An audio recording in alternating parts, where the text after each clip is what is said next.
No hay otra igual. Así mismo es momento de escuchar bien en este segmento con el pastor Víctor Medina. Cada lunes el pastor trae una enseñanza, una palabra bien chévere que nos anima a iniciar la semana con mayor fuerza. Por eso el pastor viene siempre con esos temas maravillosos. ¿Pastor? Bueno, sí, dando gracias a Dios por el día de hoy, lunes 10 de junio, ¿verdad? El año va a millón, ya casi estamos grabando aquí el mensaje de Navidad, el mensaje de Año Nuevo, todas esas pautas. El de verano primero, pastor. Bueno, viene el verano, pura vida, claro que Claro. sí. Ya se siente realmente, porque Bastante. el calor está intenso, así como va a estar de intenso el verano, pura vida. Pero es un gusto estar aquí, es un lujo, yo quiero decir que el esfuerzo no se compara con la satisfacción que recibimos, sobre todo la audiencia también, la retroalimentación, la gente que nos comenta. Yo pienso que eso es una motivación para hacer lo que hacemos, y esta parrilla de contenido de Pura Vida sigue siendo enriquecida cada día más, cada programa, cada espacio, así que sigue en sintonía, siempre conectado a esta emisora. Un saludo afectuoso a la gente que está en el Cibao, que nos escucha a través de la 96.7 y todo el que se conecta a Pura Vida Network a través de las plataformas y de los espacios diferidos digitales. Es un gusto también que esté con nosotros. La gente que se conecta en el live de nosotros también, gracias por la deferencia. Tú sabes, Loreni, que hablando de temas, alguien me escribe en estos días, para ser exacto, el miércoles, y me dice: está muy bueno el tema de cómo enfrentar la vida. Ajá. Eso es un tema que tratamos, si mal no recuerdo, hace 2 lunes, más o menos, el tema de, bueno, cuál es la actitud del creyente frente a la vida, cómo lidiamos con esto. Después hablamos de la fe, bueno, así sucesivamente, como esa dieta que debemos consumir. Sin embargo, esta persona me planteaba un caso práctico, particular, donde me decía: mire, yo tengo 15 años, que pasé por una situación en una iglesia donde caí en pecado. Solo se limitó a explicarme eso, y yo, que no me interesa saber de qué se trata, y me decía: y no he podido levantarme nunca más de esa situación. Y bueno, yo les respondí lo que entendía que debía responderle. Sin embargo, me quedé pensando en ese planteamiento de cómo es posible que una persona se dé el lujo de perder 15 años de su vida batallando o navegando, diría yo, ¿verdad? Como el cerdo, regodeándose ahí con una situación que debe tener un coto, debe tener un alto, y evidentemente debe tener un proceso de sanidad en algún punto, y un proceso de cambio, y de usted restituir ese tema en su vida. Bueno, pues sucede que les respondo, y me quedé con esa inquietud diciendo: bueno, ¿cuánta gente no andará así en la vida? No solo en la vida eclesiástica, en la vida. O sea, hay gente que está sumergida en una situación de su vida porque cometió una situación hace años y no ha tenido o no ha obtenido perdón ni restauración. Yo creo que ese es uno de los temas. Así como esa dieta de fe, nosotros debemos recordar constantemente que es importante que nosotros pues entendamos a la idea de que hemos sido llamados a ser perdonados, a ser restaurados, a continuar. Y yo quiero recordar aquel episodio en la Biblia que encontramos de la mujer que fue sorprendida en adulterio. Juan capítulo 8, ¿verdad? Es un texto discutido, no está probablemente en los manuscritos más antiguos que poseemos, en las copias más antiguas. Sin embargo, cuando nos detenemos a entender el contexto, la situación, esta mujer que fue sorprendida en el acto de adulterio, pasan algunas cosas importantes. Y es que Jesús, vamos a imaginarnos en una matemática, aunque es un lunes muy temprano para hablar de ecuaciones y ese tipo de cosas, pero imagínese que usted tiene una ecuación. Esa es una ecuación, la de ella, la de la adúltera, que fue sorprendida en el acto de adulterio. Eso implicaba la lapidación, o sea que la iban a apedrear hasta morir, y la gente estaba preparada para eso. Pues esta ecuación, ¿cuántas variables tenía? N cantidad de variables. Y Jesús comienza a despejar estas variables. No sabemos, nunca sabremos lo que se escribió en aquel lugar. No sé exactamente, cualquiera podría decir, bueno, Jesús estaba señalando algunas cosas de los que estaban observando. Es una probabilidad, ¿verdad? Es una probabilidad. Sin embargo, lo que sí debemos decir es que fue tan contundente para que estas personas se fueran del lugar y dejaran de tirar piedras. Entonces, cuando yo empiezo a despejar esas variables, yo digo, bueno, mira, hay una actitud que muestra esta mujer y es una palabra fundamental en procesos de caída. Mucha gente dura todo el tiempo que dura victimizándose con el lastre de la carga emocional, con el lastre de la situación, y es porque no ha entendido que lo que ha cometido es un error. O sea, es importante nosotros dejar de pasarnos a nosotros mismos paños con pasta en la situación de que hemos cometido una falta, punto. O sea, lo cometí, lo hice muy mal. Ujú. De ahí en adelante eso va a tener una serie de consecuencias. Y yo pienso, en la interacción que tuve con esta persona, que me daba cuenta de que se sentía víctima de un sistema, sin embargo no había un conocimiento o un reconocimiento puntual de la acción que usted cometió. Ojo, hasta este punto no supe, ni sé exactamente, ni me importa, porque yo no ando pendiente a ese tipo de cosas. Sin embargo, si yo no tengo un claro concepto, un claro reconocimiento de que donde estoy hay un alto impacto de mis decisiones, entonces es una irresponsabilidad monumental de mi vida. Yo no solo puedo querer lo bueno de mis decisiones. O Ujú. sea, yo tengo que aprender a asumir las decisiones malas que yo he cometido. Las Bueno, consecuencias. pues yo debo asumirlas. De hecho, John MacArthur escribe en uno de sus libros, y lo voy a citar, él cito, el arrepentimiento es el cambio de mente que lleva a un cambio de vida. Yo no seré muy fanático de MacArthur en algunas posturas, sin embargo, cuando hablamos de arrepentimiento, en este libro donde él habla acerca de la vida de los 12 discípulos, ¿verdad? 12 hombres comunes que transformaron el mundo, debe haber un punto en nuestra vida donde nosotros entendamos, mira, yo lo hice mal. Yo creo que ahí nosotros no negociamos mucho la idea de que somos buenos, de que el otro es el que está en contra mí, el otro es el que me falló la iglesia, me falló el pastor o los líderes, o me falló el presidente, o me falló el gobierno, o me falló mi familia. Nosotros debemos en algún momento poder cambiar la narrativa.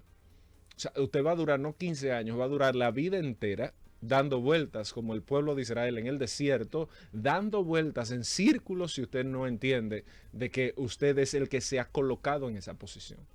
Por más duro que suene, ese yodo, yo debo ponérmelo en la herida. Ese yodo, a mí, yo he cometido una cantidad de errores en mi vida.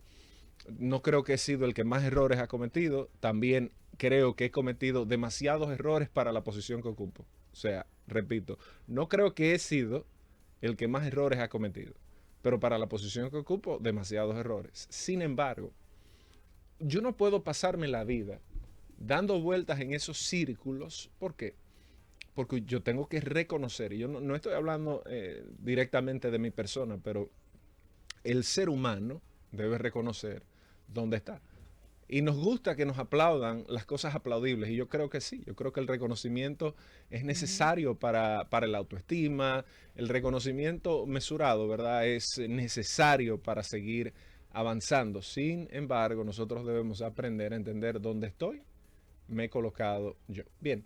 Ahora, la mujer adúltera, volviendo al caso y tomando esa ecuación y volviendo a aquella persona que me escribe a un espacio de estos y me dice, tengo 15 años en esta situación, ¿qué hago? Luego de que yo puedo arrepentirme, mira, y para el arrepentimiento, como tal, yo siempre he dicho, y de hecho ayer lo mencionaba en nuestra iglesia, es muy particular ver que la gente se convierte, o sea, que pasa al frente en un sitio donde usted de repente oye que alguien dice quienes quieren ser sanos, quienes quieren recibir jipetas, o quienes quieren recibir un marido, o todos los parabienes. Vamos a decir que no es que Dios no te puede dar todo eso, Dios te puede dar eso y más. Ahora, eh, hay que tener un claro cuidado de hacia qué cosas nos convertimos.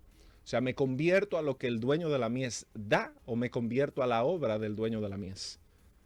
Y muchos de nosotros nos convertimos atrás de los panes y los peces. Eso lo vemos en Juan capítulo 6. Desde que hubo escasez, la gente se fue. Maestro, dura palabra es la que tú dices. Y Jesús le dice a Pedro, si ustedes quieren irse, también se van. Entonces nos convertimos a lo incorrecto muchas veces y no se fundamenta en una convicción. Todo esto lo digo amueblando el espacio para decir, yo no me puedo arrepentir de algo que yo no entiendo que está mal. Si yo no logro tener la conciencia de que lo que yo he hecho es algo incorrecto, entonces el arrepentimiento va a ser directamente proporcional a mi nivel de convicción. Si yo no entiendo que eso está mal, el arrepentimiento simple y llanamente es una fachada. Simple y llanamente es algo como para, es un bobo que usted se pone, así como dicen en la calle, literal, usted se pone ese bobito ahí y usted o se lo pone a la sociedad o se lo pone a la gente que le rodea y básicamente usted se vuelve una persona que vive engañada. Pero el problema de eso es que va a pasar no 15 años, va a pasar uno, hay gente que tiene 30, hay gente que tiene 50 y usted lo ve que después de un error en su vida nunca más volvieron a ser las mismas personas. Y yo creo que sí, que nunca deberemos volver a ser las mismas personas, pero sí podemos ser mejores. Sí podemos levantarnos, sí podemos caminar, sí podemos confiar en el Dios que nos da múltiples oportunidades, sí podemos ver que el camino no se termina con un error. De hecho, la vida está llena de situaciones conflictivas. En ese orden, yo le escribía a esta persona y le decía, mira, me estoy pareciendo un poquito a C.S. Lewis en Carta del Diablo a su sobrino, ¿verdad? Porque me recordé mucho de esa trama, de cómo nosotros entonces caemos en algo que yo he reiterado mucho en este espacio, a lo largo del tiempo, ya de los años, ese complejo de víctima que se nos mete a nosotros, esa idea de, ay, Dios mío, nadie me quiere, soy el patito feo, ok, perfecto, y si así fuera, ¿qué? Entonces lo próximo después del arrepentimiento es algo que se llama confesión.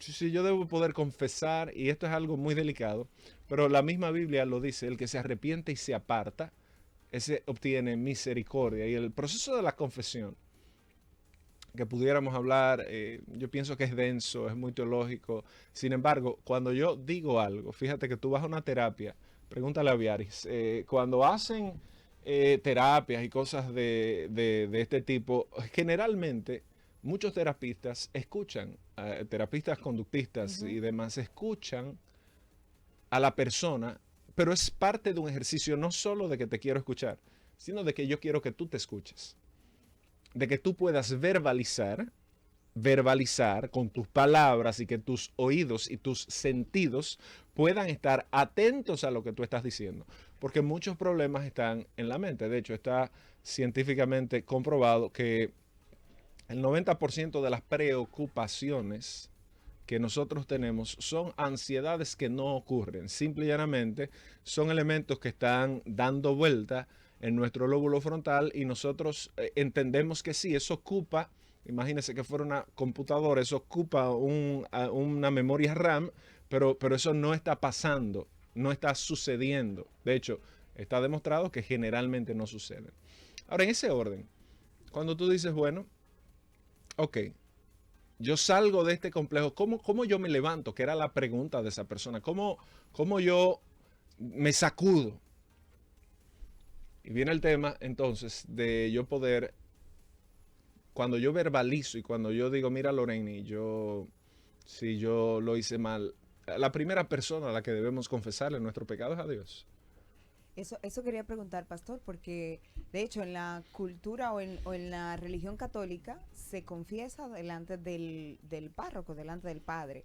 Esa es o no vamos a hablar en términos de religiosidad, sino en términos de cómo debería ser mi confesión. Mira, yo creo que tú tocas, por eso yo no quería entrar ahí, porque es denso y evidentemente Ok. eso polariza, pero no, ya que tú quieres nadar hasta allá, que el lunes sea lunes, entonces, mira lo que pasa, el tema de la confesión, como se fue manejando en la Iglesia Católica, tiene varias aristas, dependiendo de las etapas o de la historia, y no voy a entrar tan denso porque me es tentador meterme en historia de la Iglesia, solo por decir que en el siglo XVI el movimiento de los jesuitas, que va a ser el movimiento de Ignacio de Loyola, que se vuelve un brazo militar y luego académico muy influyente en la Iglesia católica y en la contrarreforma, utilizó mucho la confesión como un sistema de espionaje. Y eso está claro, clarísimo y propiamente demostrado, porque la información siempre ha sido poder. Ahora, fuera del uso Cuando nosotros vemos en lo teológico la absolución del pecado que yo te puedo dar como hombre, que esa es la otra variable, es bastante cuestionable. El que murió por nuestros pecados fue Jesús.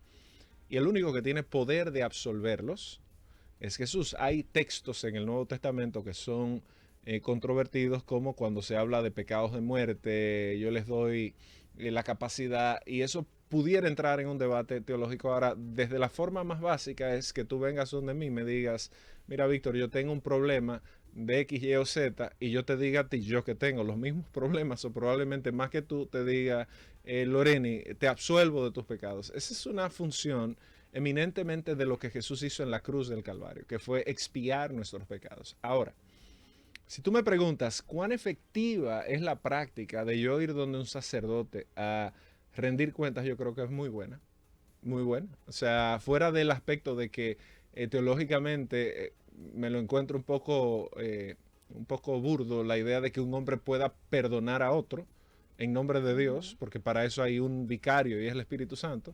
Pero la práctica como tal, de yo ir y hablar Confesar. y confesar, es algo bíblico, literalmente. Es algo donde usted puede ver la idea de confesar los unos a los otros vuestras ofensas.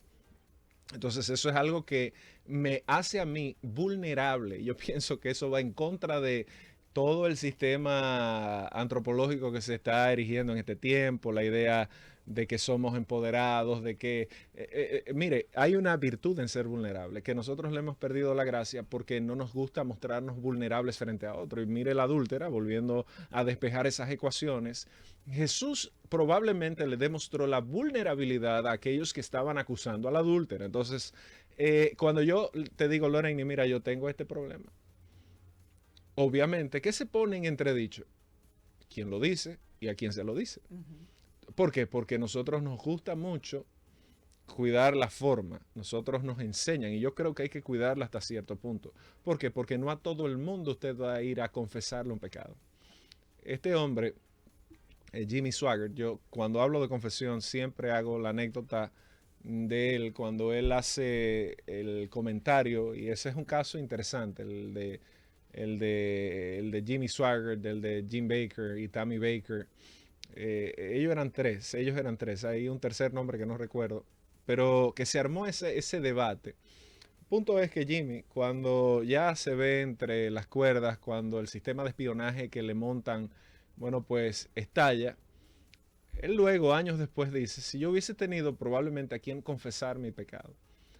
Y eso suena tan cándido como que, ay Jesús, no solo eso, pero sí, ay Jesús en algún punto, pero bueno, había una guerra de egos en esa época porque es una historia interesante, porque cuando uno de ellos había fallado, él mismo fue uno de los que se paró a decir que qué cosa públicamente, que qué gran pecado, que tirando piedras cuando usted tiene techo de cristal, que hay que tener bastante cuidado en la vida con ese tipo de cosas. Ahora, ¿a dónde voy?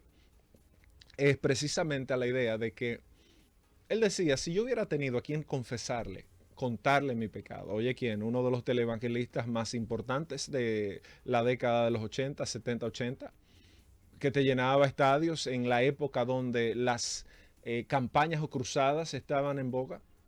Ya eso ha ido muriendo, yo lo expliqué en días pasados. Y este tipo viene y te dice, o sea, no es fácil cuando tú estás en una posición de liderazgo o de influencia decirle a una gente, mira, a mí me gustan las mujeres, sobre todo las de la vida alegre, sobre todo me gusta pagarle. Wow. Pero si tú se lo dices a tu staff, y muchos staff para los americanos, ¿verdad? Que manejan más esa terminología, Ajá. eh, A tu equipo. a tu equipo, a su equipo de pastores, muchos de ellos sabían, no porque él se lo hubiese confesado.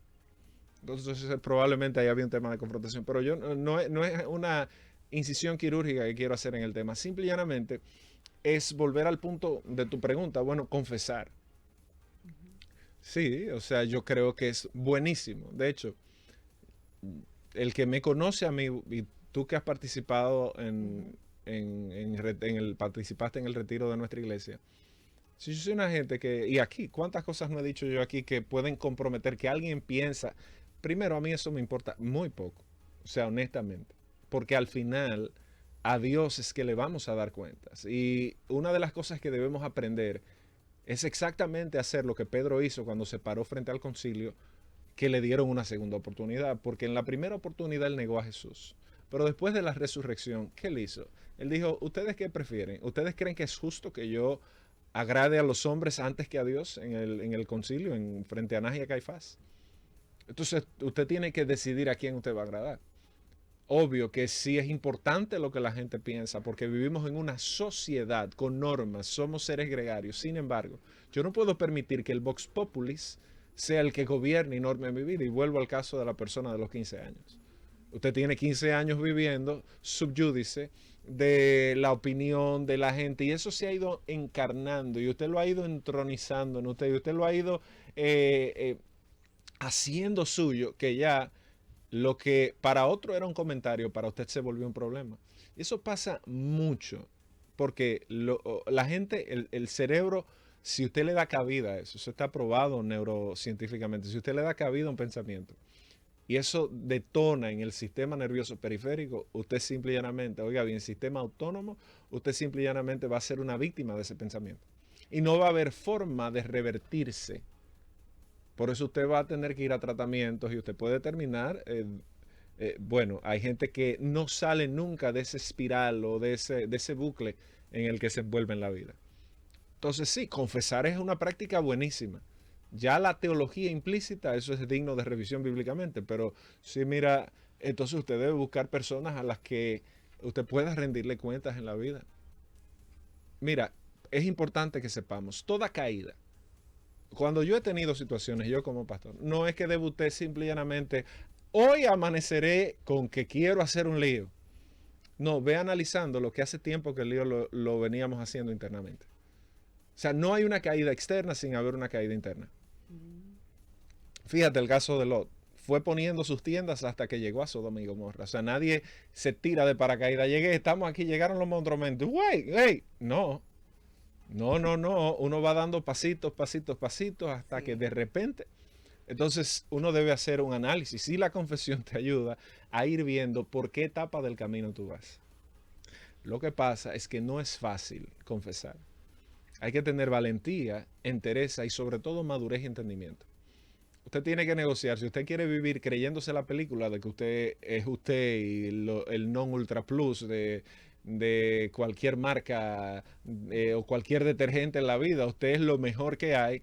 Mire, yo les recomiendo que lleve una carga un poquito más ligera. Porque eso usted mismo sabe que no es verdad. Que si a usted le mete en el calador, o sea, tú ves en el mercado que utilizan el calador, ¿para qué lo usan? Hay sacos, ¿verdad? Que tienen un saco de arroz, sobre todo aquí que somos creativos los dominicanos, o de harina, te ve que le ponen un producto a veces más barato. Entonces no es de la misma calidad. ¿Para qué calan? Para ver si el producto de arriba es similar al producto del centro. Entonces, sí, cuando usted le ponen el calador en su vida, o usted le ponen una radiografía en su aposento, no me venga a mí que usted es impecable. Eso no es así. Y fíjate que es interesante yo sé que no tenemos mucho tiempo, pero cuando nosotros vemos la idea después de la confesión, usted dice, bueno, hay una parte fundamental y se llama la restitución. Mucha gente utiliza esta palabra para hablar de lo que a mí se me debe y se nos olvida lo que nosotros le debemos a otro.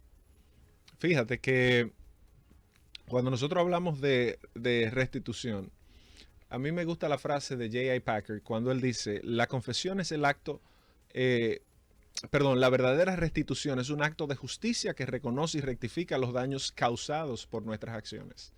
O sea, te robé un dinero. ¿Qué es lo próximo? Restituirte. O sea, yo no puedo solo venir, me arrepiento, confieso mi pecado, pero yo debo restituirte. Restituirte. O sea, la restitución es fundamental para nosotros poder hablar de cambios en ese sentido. Y finalmente, si tú te vas al tema de la adúltera y te vas al tema del cambio que ella hizo, el cambio en el momento, porque el cambio de su vida, la Biblia no lo registra y el tiempo es el que dicta cuando hay verdaderos cambios en nuestra vida o no lo hay. Eso es un problema de ella. Sin embargo, ¿quiénes quedaron ahí en esa conversación? Quedaron ella y Jesús. Y a eso se reduce el diálogo en esta mañana. Al final quedan usted y Dios. 15 años, yo todavía le doy mente y digo, wow, 15 años perdidos en una vida tan corta, en una vida que se va en un abrir y cerrar de ojos, simple y llanamente porque usted tuvo una caída. Y la Biblia dice, nosotros no somos de ese grupo, nosotros somos de las personas que tienen coraje, que tienen valentía. O sea, Dios nos ha dado espíritu de poder, de amor y de dominio propio, no de cobardía. Lo dice el texto, ¿verdad? Pablo escribiéndole a Timoteo. Cuando hablamos de eso y usted dice, bueno, yo debo rendir mi voluntad. Y yo quisiera cerrar en esta mañana invitando a todo aquel que se encuentra en una situación de la vida donde probablemente está caído internamente y no se sabe externamente, o está caído externamente y ya está en una situación pública. Este es un momento para usted tomar una decisión frente al Señor. La palabra que Jesús le dio a la adúltera fue: vete y no peques más. O sea, la pregunta, ¿dónde están los que te acusan? Ni yo te acuso, vete y no peques más. Y esa palabra debe resonar en la idea de una nueva oportunidad que se le fue dada a esta mujer que estaba condenada a morir. Por las leyes civiles estaba condenada a morir, estaba condenada a ser lapidada. Y Jesús hace y genera y produce un cambio en la vida de esta persona al darle una oportunidad. Y yo quiero cerrar en esa tónica en esta mañana. Yo sé que hay mucha gente que vive la vida como si fuera un cronómetro y va anulando muchas cosas de las que van pasando internamente. Va anulando el reloj de nuestro interior que nos dice no andas bien. Va anulando la voz interna, en este caso si es creyente, del Espíritu Santo, que te dice mira, ese no es el camino. Y de repente nos vemos en pantanos donde no sabemos cómo salir. Y yo creo que eso no es calidad de vida. Yo soy una de las personas que más aboga porque una gente viva con calidad de vida. O sea, calidad de vida es algo integral. Usted debe producir dinero porque el que produce dinero puede comprar algo de calidad de vida. Yo no digo que lo es todo, pero compras algo de calidad de vida. Haces ejercicio, compras calidad de vida. Tienes una relación con Dios, compras calidad de vida aquí en la tierra y en la eternidad. Entonces, no es calidad de vida usted pasarse la vida lamentándose y regodeándose y regurgitando ese pasado y ese dolor. Eso es algo deprimente. Y yo pienso que el Hijo del Hombre, dice la Biblia, que vino a darnos vida y vida en abundancia. Entonces, en esta mañana, es muy bueno que usted, si está escuchando y se identifica con esto, y si es así, envíele este programa a otra persona que usted sabe que necesita escuchar esto, porque hay oportunidad. Después de yo arrepentirme, confesar, restituir, rendir mi voluntad y caminar en obediencia, hay oportunidad de vivir una vida con calidad, no importa lo que haya pasado. Mucha gente me preguntó, entonces Dios perdona a los ladrones del Banco Popular. Pero si me perdonó a mí, te perdonó a ti, no puede perdonarlos a ellos. Obviamente eso tiene una sentencia, eso es punible, eso tiene una consecuencia que ya le estamos viendo. De hecho, tú sabes que fue muy curioso. Yo estaba en Blue Mall en Punta Cana el viernes cuando se estaba dando el operativo. Pero yo estaba ajeno, yo vi muchos policías, no sabía qué era lo que yo estaba no pasando. sé lo que estaba pasando ahí, pero algo, y después que veo en las redes, ahí mismo, digo, wow. Y veo una persona hablando y esta persona llorando. Alguien me dice, si él lo hubiera pensado antes de hacerlo. Yo le digo, pero tú sí hablas. No le voy a decir lo que dije aquí. No lo digas. Pero yo le decía, oye, pero qué fácil es emitir ese juicio, ¿verdad? Sí. Si tú lo hubieras pensado, yo le dije, tú has pensado antes de hacer todos los disparates que tú has hecho en la vida.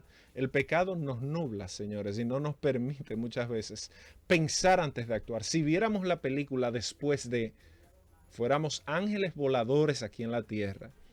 Ahora, si ya usted está en medio de la situación, nos toca levantarnos y avanzar. Y esa es la propuesta de esta mañana de Escucha Bien y de Pura Vida, como el Señor le dijo, levántate y anda a Elías, ¿verdad?